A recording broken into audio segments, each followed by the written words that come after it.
We argue that everything is better because of it. I don't know. Maybe there's some efficiencies. I just read this thing this morning about Amazon laying off 14,000 workers because they're preparing for generative AI to come in and do middle management stuff. Meaning, right, they're coming in doing reporting, they're coordinating, they're doing some of these low-level decision makings.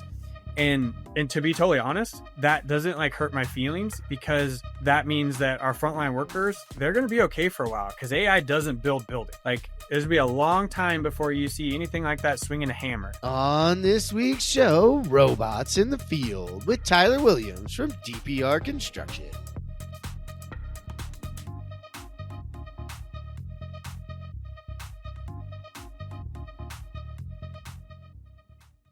All right, Nathan Wood, it's been a while. It's good to have you back on the show, buddy. How you doing? Been a minute. Conference season, man. You've been traveling. I've been traveling a little bit, not as much as you. Conference season, baby. Getting those frequent flyer miles. Just came in hot today, so I'm glad we can get this one done.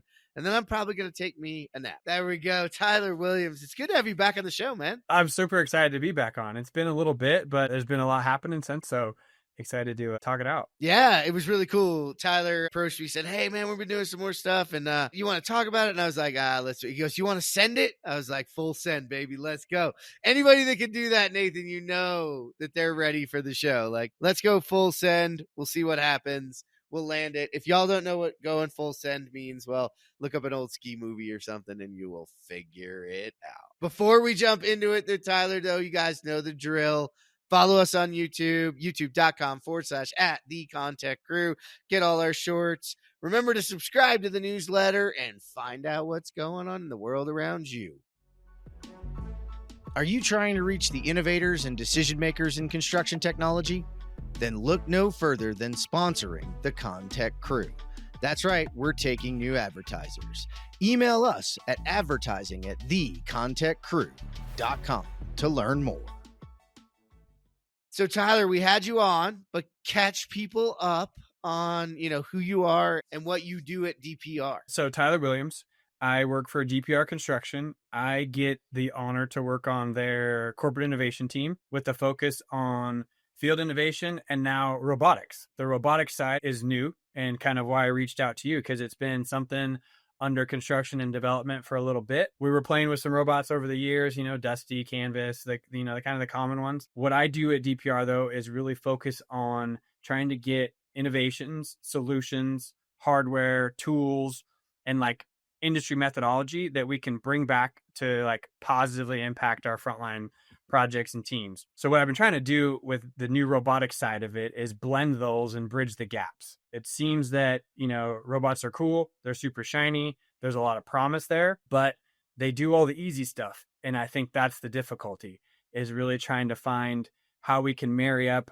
our frontline folks with these robotics. And I like to call them cobotics, so that we really start to like work with them versus for them or against them, or like just straight up doing what they do. That's awesome. Let's take a step back. So all of us have had that, dive into robotics, and we've seen it all out there and, starting to become a landscape. What were some of the things that you went in thinking it might do and then realized pretty quickly? And what were some of the things that maybe surprised you in that process? I actually had like a front row seat to kind of predecessor doing this. And what I found was we were looking too broadly.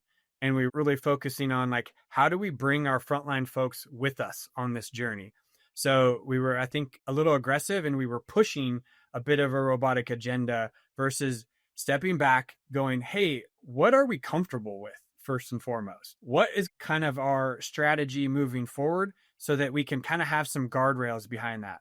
So what I developed was a strategy that looks a little different, but it's basically highlights, let's use robots to reduce ergonomic strain on our frontline workers, improve their experience. They get to go home, not be as sore or broken or have that shoulder hanging at the end of the day. And then how do we improve efficiency for our overall operations?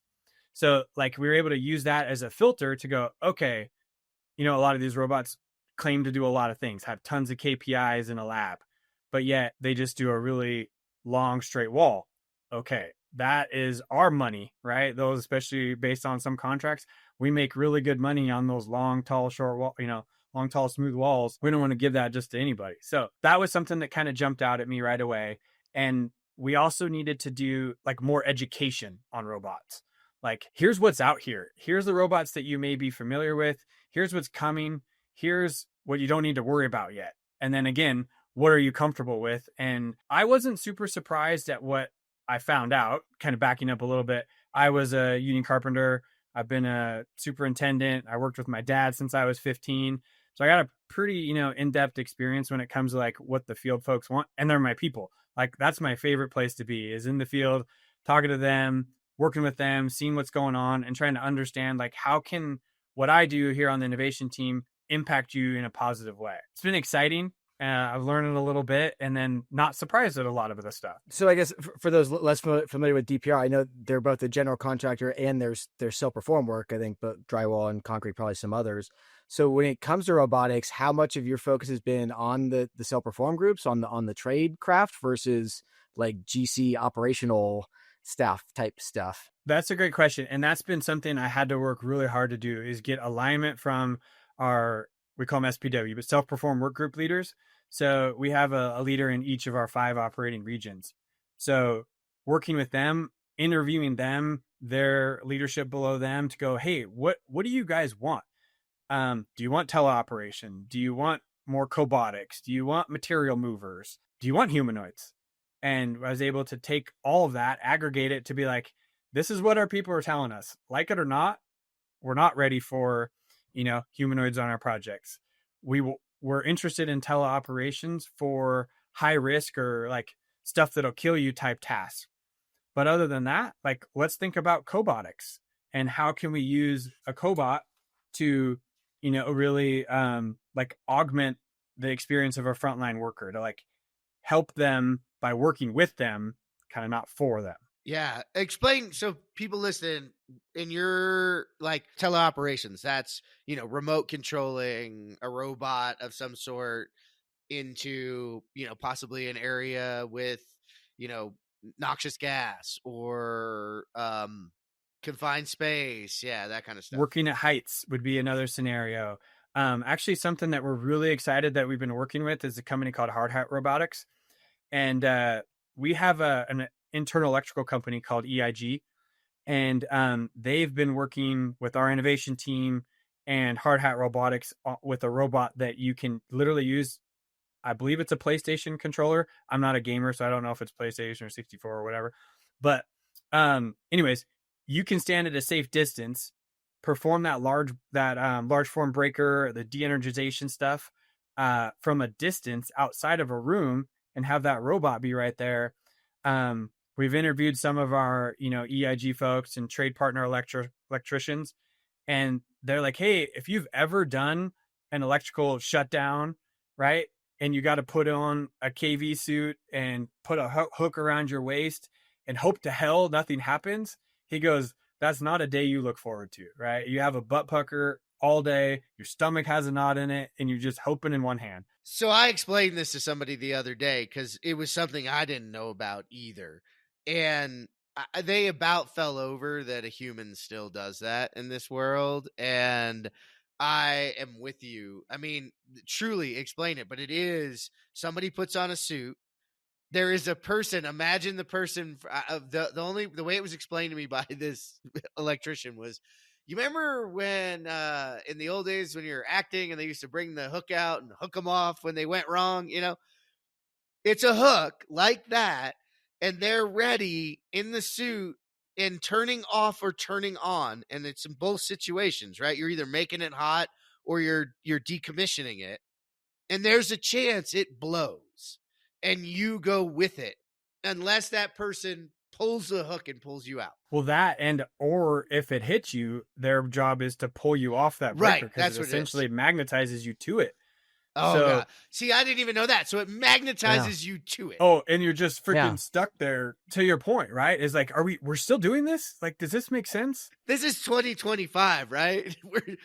We do have robots. Okay, this is a great use, because if the robot gets magnetized and goes to it, like, It's an expense, but yeah, it's all replaceable. So I just wrote a proof of concept plan for, like, we're trying to create like a champion program for this robot where we want to use it in the Bay Area, where anytime we have, energizations, let's put it on a schedule. Let's get the robot out there.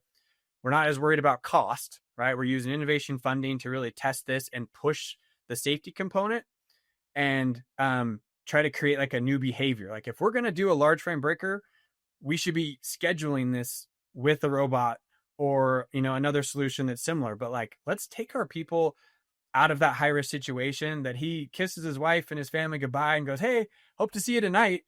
Like, we're 2025, we can do better. That should not ever be the day of anybody that we're dealing with in our world. Is like, I may see you tonight. That's just not how it should be. So this is exactly why, we're talking about teleoperations or autonomous type robots for these high risk scenarios, right? We need more solutions that help us work at heights in this teleoperated type idea, right? That's another leading cause of injury, right? Is material moving, working at heights, energization, pressure testing, confined space. Like, all right, we can start focusing some solutions in that direction. And that's what I'm hoping this strategy does, is like raising our hand going, this is how we're looking at this. If you can help us, we'll help you by, getting it on our projects, really starting to talk about this, just like we're talking about Hardhat. Yeah, talking about Hardhat. I don't know if you've seen this, but I had him on the show. Have you seen Quazo yet? The scaffolding one? Yeah, we've tested that as well. I mean, when he was, I was like, yeah, this is cool and all. And then he's showing me how people build it. And I'm like, oh man, okay, this is way better. This is way better. We would consider that almost like a cobotic, right? Because that it's not really doing the work, but it's decreasing the strain on our workforce, right? It's allowing us to do the smart stuff. Yes. So, and that's key, is like, hey, let's have something else do the hard stuff and the heavy lifting or the high risk activity, and let our people do the thinking stuff, like the smart things. Yeah. I mean, and that's the key. And, we can cover humanoids, but, we all know what they are. That's Atlas that you've seen out there and some of the others. And, those are cool, but I say this all the time. Like, this human body is like the most poorly engineered thing. Like, why would you build this as a robot to try to do anything? Like, you build robots to do specific things. And they're not cheap, and I don't need them going and get, I saw that one flipping off the scaffolding and then going and getting the tools I need.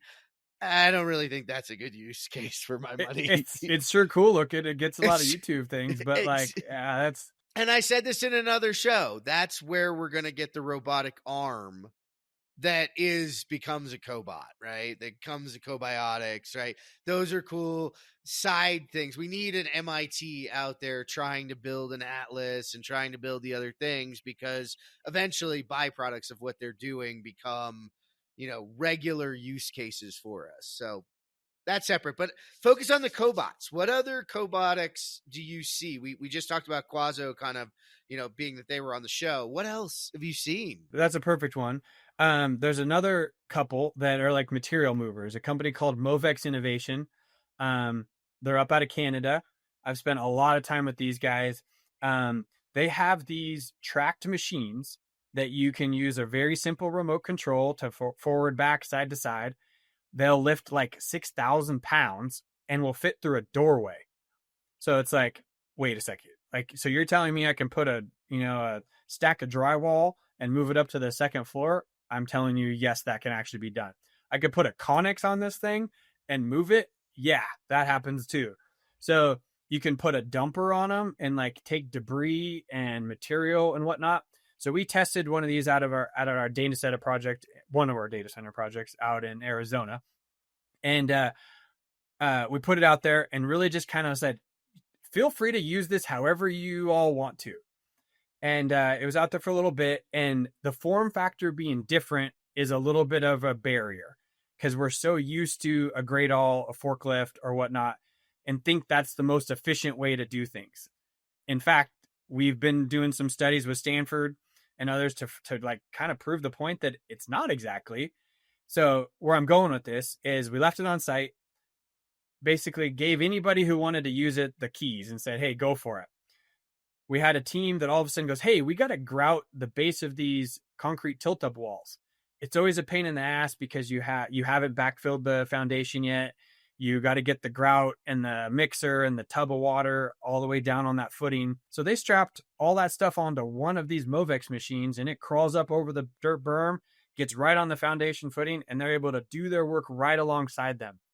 And it was one of those things, we didn't teach them that that's how you had to use it, but trying to highlight that there's so many opportunities that we don't even know like what to do with it, but you got to get it on the site for them to start playing with it. And then that's what it came of it. So it was like perfect opportunity. Well, and that's what I like about that one, because the whole time I was thinking, man, like all these examples are risk driven, like the confined space, the like the kind of one-off things.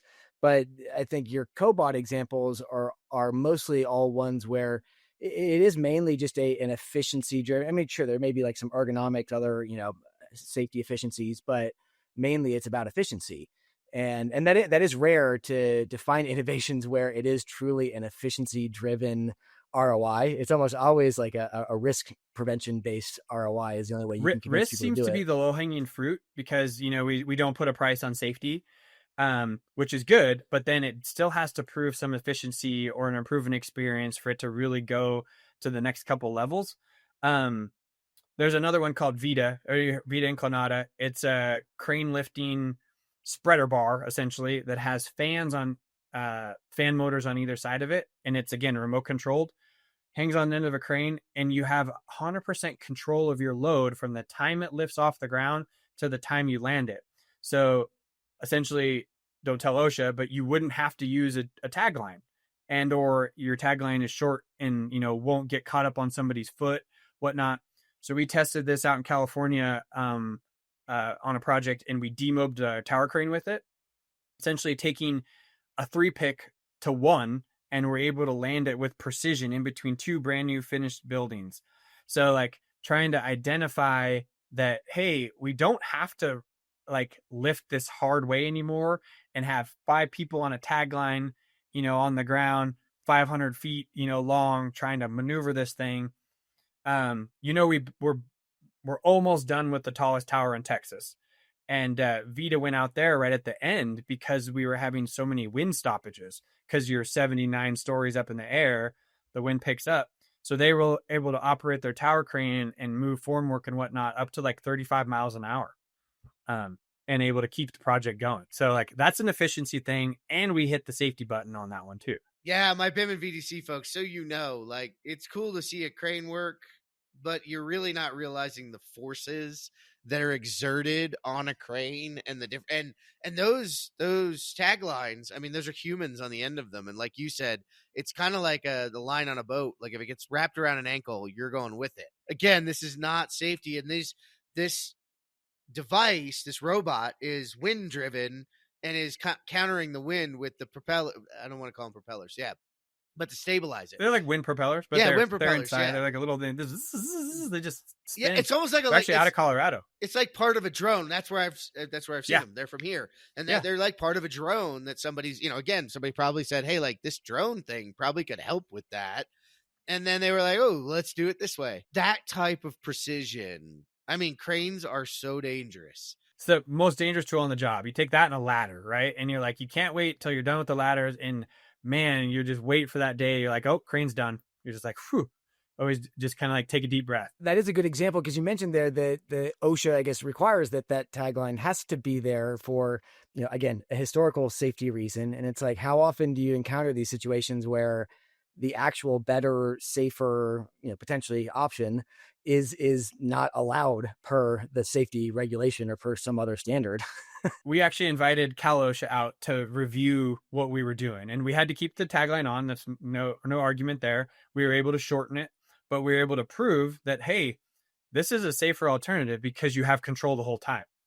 And like you increased efficiency. You didn't have stuff slamming into the side of the building, and it even had like a GPS position hold, so that, say you're using like your flying curtain wall, right? You could lock it in, and after that pick, it would orientate itself and you would be able to just fly right back in. It was really sweet. Yeah. And that's just a level of precision. And I think OSHA, just given the current environment, is actually pretty interested in they want to make sure they have a hand in watching it. And like I said, you got to have the line still right now, but I see a future very quickly where it's like, okay, and they'll put, I don't want to call it like you would for electrical and whatnot, but it'll have to be rated. But once it's rated and once it's approved, it's like if you're using it and it's going to have fail safes built into it where it's going to shut itself down.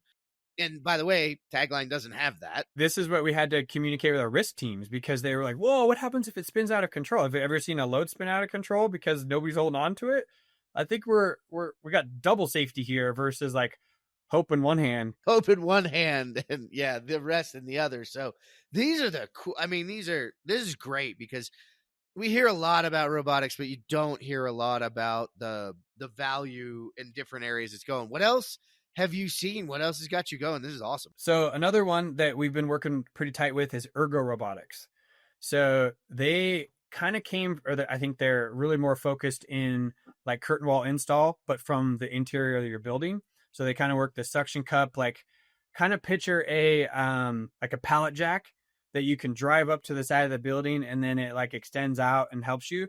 But what we had a team out in the Northeast, this guy named Bruce Hamilton had this crazy idea saying, hey, could you guys help us fab up a different connection method so that we can use these to install our prefabricated wall systems? And they were like, we sure can. So we've used those in quite a few projects in the Northeast and been entertaining it out in the Northwest. Because you essentially can build your wall on the ground or offsite is what we do a lot of times, ship it on there, and then we can drive it in versus trying to, 20 guys to move this thing, right? But you can sheath it, you can install your electrical, and then use this thing to install, stand it up, make it safe, and then as you make your connections. Yeah, that's so cool. That's one of the problems we've seen with our ability to offsite fabricate, right? Is it creates a new installation problem. But man, this is great that this, now you've got a robot. And I love the process that you guys are using here, right? You're giving them you're backing it with innovation, right? So the dollars are coming differently, right? Less risk, right? You're just like, we'll help you. Less risk, but more of hey, listen, I'm not costing this to your job, so you don't have to show me tomorrow that you're getting some sort of ROI on whatever it might be. It's like, hey, we think you've got some problems we don't know about. We've got some really great products that are doing certain things, but let's put them in front of you. And then they're like, hey, whoa, we got an idea. And that's what I love about this. It's craftspeople mentality, right? They're like, fabricate me an arm that'll do this. They think that way. I think too often we just assume that they're not going to tell us this, but that's like one of my favorite things to do. In the Northwest, we do this thing every year called Safety Days, where we bring in all of our craft from the Northwest over 3 days. And we basically run them through a bunch of different safety trainings, lockout, tag out, confined space. This year we did emergency water shut off. Like, what do you do if something happens? And they called me. So I got the opportunity to present on innovation and robots and whatnot. And like, hey, you craft, are you thinking about these? Are you aware of this? Like, if you like this, call your foreman, call your superintendent and say, hey, we want to try this, because material management is difficult, right? It's very strenuous on our people. How often I hear like, oh man, we'd use that Movex thing to haul debris all day, every day. But it's like, and I hear it often, we don't know what we don't know. So I spent a lot of time this last year. I think I did like close to 14 presentations around the country to different work groups, just highlighting on here's what's available. Here's what we've highlighted. Here's what we're kicking the tires on. Here's what we've learned. And it's super fun because just like that. Hey, what if it did this? That's like my favorite freaking thing to hear is like. Well, isn't that the biggest challenge in the industry though? Is like getting people to stop doing it the way they've always done and to like take time to ask that's what I always loved about DPR innovation, that whole culture, and like the role you get to be in is like, it's your full-time job, but for everybody else, like DPR's, I don't know how many projects you got going at one given time, but it's like, that's a big task to like get this stuff in front of people. Is it more of a push mentality where everything has to be pushed to the start of job sites, or hopefully you're seeing more of a pull where folks are asking for stuff? The push thing is not my style. I've tried that in the first couple of years. Like, hey, we got to do this. We got to do this. I tried to push Vita a lot, and I got instantly like pushed to the side. I was like, well, that didn't freaking work. Okay. So then what I did was education, highlight more content out there, and just tried to like expose as many people to the ideas that we were looking at as possible. And then I started getting phone calls. And then like Arizona this year, they called me so many times this year. Hey, we got this project that we really don't know how, because the government shut down, FFA, we can't get a helicopter in to land this air unit. What do you got? And I'm like, I don't know, but I'll be damned if I don't try to find something. And like, that's that pull we're really looking for. We create a raving fan. Somebody knows to call our innovation team, help solve a problem. They know we got some money in our pockets, and they start like leveraging that. It's really fun. There's one more. I can't name the name of this super, super awesome cobotic company.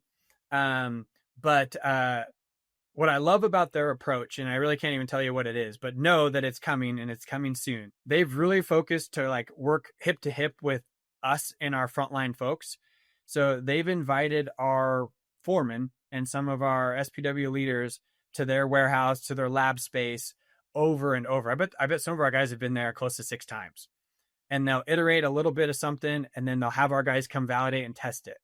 But what's so awesome about this company is they listen, and then they make those adjustments really fast.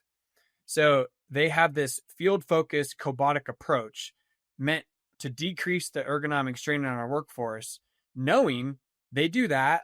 They understand, and then if our people understand that they're listening and will make these adjustments, like the money is going to come, like the utilization is going to happen, because we're going to, like we talked about a second ago, these guys are like, what if you put it on this? Just so happens they probably can. So again, I want to kind of challenge and hopefully influence other robotic companies or just solution providers to really, like, you can do this with other companies besides DPR, but we're open to it. Call us up. If you got something, we'll sit and listen to you, and I'll tell you how don't get mad at me when I tell you how it goes, but know that that's valuable feedback, kind of like currency. And we want this to be like a two-way partnership street, because we're not solution developers. We're builders.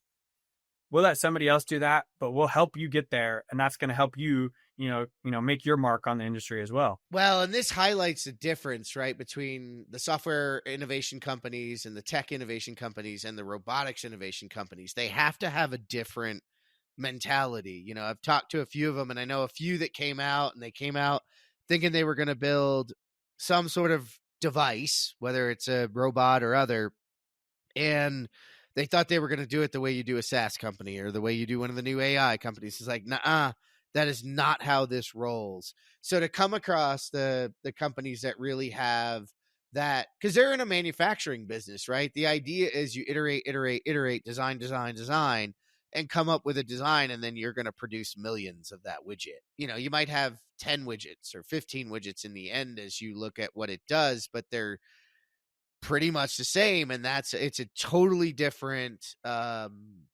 sales, development, and growth process. So it's great to see them come in with that type of, stalwart hold on, okay, this is how we're going to do it. Because you're right. Once they hit the jackpot, they hit the jackpot. Yeah. That's the way you build a raving fan. Yeah. That's a new tool, right? Yeah. Somebody's going to pay attention to it. Yeah. And I love this idea, like there's so many of our craftspeople are thinking about, like I only have a crew of 10 now, right? I used to have a crew of 20. And so 10 people could be going and getting materials and delivering those things. And, I could be, and I don't have that anymore. So now a Movex can be carrying everything along with me, and we can be, continuing to be productive and keeping the materials near us and keeping the weight off our backs. We don't have those quote unquote apprentices to throw that dirty work at anymore necessarily. We got to have them on the tools and working with us now. So it's a great opportunity too to get the most out of the labor force that we have at the things that they're really great at. I had one of our leaders tell us a little while ago that rather than humanoids or some of these advanced technologies that are autonomous, there's so much more we can do with our people. So just like what you highlighted, right? Let's refocus and rebalance our people to those thinking tasks. I want them doing the layout, working with the Dusty, right? Making sure that that's installed per plan, per contract, right? Making sure we're meeting our schedule, while not a non-person, right? This material shows up next to me. I don't have to twist and carry it for 100 yards, twist my ankle because there's a hole open and whatnot, or somebody didn't pick it up. So like, let's find some robots that can clean up stuff, right? Like that's not a real big thinking task, right? Like something else can do that. And I'd love for somebody to focus on that, because we spend so much money on somebody pushing a broom, picking up scraps, putting it in a debris bin, then the inefficiency of bringing it to a dumpster, dumping it, coming back. Like we don't need to be doing that. It's not a great use of our time. And I mean, I could just see like even starting with the Movex going along with you. So at least you're not doing Like all a those follow me, process. right? Yeah, follow me type. You know, I'm With just a little thinking sweeper. I could definitely see like the Jetsons little like just sweeping it into the middle. well, I'm just thinking, The yeah, little like arm that just puts it in the back. Yeah. you got the thing that'll make the drone follow you when you're biking or skiing or whatever. Like that, all that technology, like my silly camera will follow my face. Like I'm pretty sure I can set this thing up to follow me around and like do certain things. So I'm with you. We can't let you go without talking a little bit about that 2-letter acronym that's killing everybody out there right now. It was really funny, Tyler, because when we had you on in 2023, AI was in the title. So we did even talk about it. We were talking about AI back then, but Pioneer. Yeah. So fast forward, what's your take on it? Since you're so into robotics and into really helping the field, what's your take on just where AI is and how it's going to impact construction? I think it's definitely going to impact construction, just like it's going to impact all things. Something, and this is my opinion only, because I love swinging a hammer, kind of talk about, do we need it? Like, just because it's available, is it necessary? Right? Like, can we argue that everything is better because of it? I don't know. Maybe there's some efficiencies. I just read this thing this morning about Amazon laying off 14,000 workers because they're preparing for generative AI to come in and do middle management stuff. Meaning, right, they're coming in doing reporting, they're coordinating, they're doing some of these low-level decision makings. And to be totally honest, that doesn't like hurt my feelings, because that means that our frontline workers, they're going to be okay for a while, because AI doesn't build building. There's going to be a long time before you see anything like that swinging a hammer. I've been in these meetings. I've seen the demos. We're a ways from it, and I'm okay with that. But I do have concerns that project managers, right? Estimators, rebar, shops people, like all that stuff, that is getting faster and faster for AI to go through that, comb them pretty soon. Like, do you really need a human in the loop on some of that stuff, or can you just trust it because it's getting smarter and smarter each time? So I guess I'm feeling a little bit more confident for our frontline workers, but I'm also super concerned about, those construction management, those kids that are going, hey, I'm going to Boise State to be a construction management degree and come out as a project manager. Like, is that going to be as valuable as that tradesperson? I can't say that it will. That's funny that I was at a show recently. I was at Unbound for Bluebeam, and we saw Duncan Wardle, and Duncan said the two most valuable tools in your tool set moving forward with this revolution are going to be a craft and creativity. And I think those two are key. I will say this. I'll go back to and I don't know Amazon and exactly what they were doing and why they were doing it and saying that was coming. But if you have seen anyone who's trying to use AI right now for middle management, you are seeing the most inefficient chicken with your head cut off situation that you will ever see. Like, it is not ready. And to your point, do we need it? Yeah, there's parts where we should use it to do certain things. But I mean, the number of wasted cycles I am seeing being created because somebody thinks they've found the way, or more importantly, here's the crazy part, they feel as though they have to use it. That's what I keep hearing, right? Is they're worried about getting left behind. Yes. So then they use it in a way that's completely inefficient or just creates more work. The simplest explanation of that I give all the time is, do you know how many people are putting bullet points into ChatGPT to create an email to send to somebody who is then taking that email and putting it into ChatGPT to get the bullet points? Yes. We just spent a lot of cycles and energy when we could have just sent the bullet points. Like, Yeah. can we just say, hey, like, this is what we wanted to say and be done with it? But that takes getting over our cultural formality, and that's a whole like cultural thing, right? Which is what makes it so hard. It's not just a flip a light switch. It's everyone's got to agree that this is how we're going to do it different. Yes, and that's the thing about it is I see a lot of busy work created and a lot of checks and balances, and then what's really funny is I've seen a ton of this agentic work that doesn't actually connect the systems together. So the poor people in the front lines are doing multiple different data entries, using multiple different tools on their jobs to do what they could have just done before simply, and again, there's this belief that AI is going to do it. It's like, guys, you do realize that, like, when I ask ChatGPT a question, and when I ask most LLMs, unless they're highly prompted and wrappers around them to do specific things, they're non-deterministic. I'm never going to get the same answer twice. We live in construction. We need the same answer every time. What's that flashing detail? What's that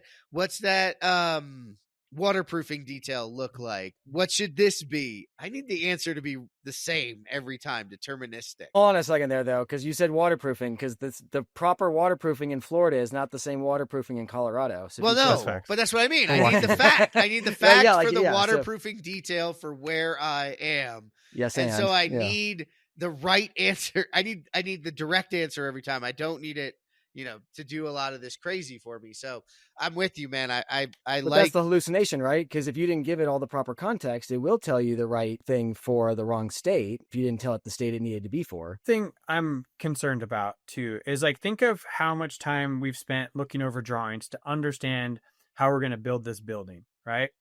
Now, if we have something else combing it, we lose some of that experience. There's that knowledge loss. And then, okay, there's another example. I was affected by Alaska shutdown this last week, right? They couldn't board the plane because their system wouldn't talk to the plane instead of just walking down the freaking jetway and saying, hey, we got this many people. So I want to say we're a little bit reliant. I think there's going to be a knowledge loss. And then we're losing, these journeyman people that have been in the industry for 40 years. Yes. Could AI like help us give people more experience, be more efficient? Possibly. But what about doing it the old way when we're not connected, right? Like, you got to use your old tape measure. You got to do a little bit of math and figure out how to cut those stairs or do the roof or what's the angle. I have an 18-year-old and a 16-year-old, right? And I watched my son's handwriting the other day because all they're doing is on their iPads, right? Like, iPad is given to them at school and they're just typing. So like just the handwritten notes, and I'm like just looking at where that probably started to go wrong and where it is now. And I'm like, you're not going to take the iPad from the kid at school. It's far more efficient for the school, but yet we're not able to write a simple note that somebody can read. This is a, super focused point, but like, if you take that and like times it by however many, like that could be interesting. There is an opportunity for AI to make us dumber. There's a reason Netflix brought Idiocracy back on the platform. I watched that again. Scary, true. If you have not watched Idiocracy, and I have a 12-year-old and a 17-year-old and 6-7, go to Netflix. That's my thing for you guys right now. Watch it and then, cry a little bit and then do something about it. And notice what year that film was made. Yes. And notice what year that thing was made. I'm with you, Tyler. There's an opportunity for us to not understand the skills, not have the basic knowledge, to be dumber if we're not careful. And in the end, that will have a whiplash effect, right? Because we do need to maintain. It's funny because it was like I was at a college a long time ago with a teacher and saying, listen, I want you to learn how to use plans. I want you to learn how to read plans. I want you to understand how it was done. You can do it. And then I never want you really to do it again, right? I want you to do it in a digital format. I want you to use the new tools that you can use to read and to draw and to count. But you should understand the history of where that came from and why it's called what it's called and why it is what it is in the progression, so that you have an understanding that the craft came from a real pen to paper. Like, this is how it was done. And yeah, we're digitizing it. It's faster. We can draw lines faster. We can do those things faster with, now we can draw in 3D, all those things. But we have to understand the fundamentals. And eventually, someone has to be able to build that. And that's the key. Well, listen, man, we could go on forever. I'm so glad you decided to send it, man. It was great to have you back on the show. Yeah. No, this is great. Everybody listening, if you're one of the groups that Tyler recommended, I'm going to drop it right now. Give me a shout. Let's get you on and let's talk about what you're building. If you're inspired, reach out and connect with Tyler. Tyler, where can they connect with you? Absolutely, something that I can't say enough of is like our innovation team. That's where we're here, right?